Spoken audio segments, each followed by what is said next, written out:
মহিষাদলের ঐতিহাসিক রথযাত্রা, আর এই রথযাত্রায় আমরা পেয়েছি ভারতবর্ষের একজন জনপ্রিয় সঙ্গীত শিল্পী গুরজিৎ সিং। তো আপনাকে মহিষাদলে স্বাগতম জানাই। অসংখ্য অসংখ্য ধন্যবাদ। আচ্ছা, মহিষাদলের এই রথ কিন্তু প্রায় 250 বছরের পুরনো রথ, এখানে রাজার কাহিনী রয়েছে। তো আপনার এসে কেমন লাগছে?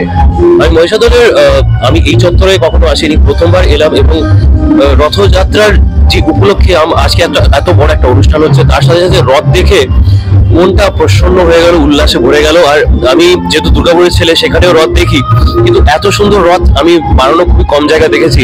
আর এত কালারফুল, মানে এত রং, এত কিছু, প্রভু জগন্নাথ দেবের আশীর্বাদে এত সুন্দর রথ হচ্ছে, রথযাত্রা হচ্ছে, এবং এত এত মানুষ অনুষ্ঠান দেখতে আসছেন এবং সকলে আনন্দ করে আছে যে ভারতবর্ষের সব থেকে উঁচু এবং সুসজ্জিত কাঠের রথ। একদম এবং একদম মহিষাদলের রথের আরেকটা বৈশিষ্ট্য আছে, অন্যান্য রথে যেমন জগন্নাথ দেব থাকেন, এখানে রথে মদন গোপালজিও এবং জগন্নাথ দুজনেই থাকে। আচ্ছা, মদন গোপালজি এবং মহিষাদল বাসীর উদ্দেশ্যে কি বলবেন?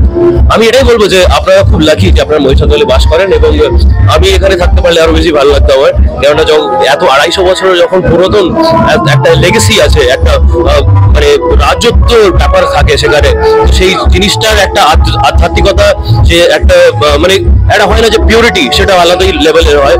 আমি তাহলে মায়ের একটা গান গিয়ে দিই।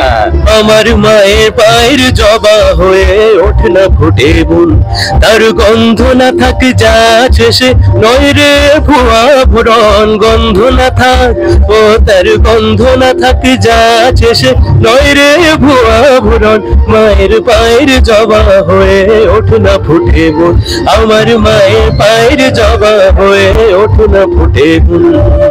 অনেক অনেক ধন্যবাদ। আপনারা দেখতে থাকুন সৃষ্টিকারী বেঙ্গল।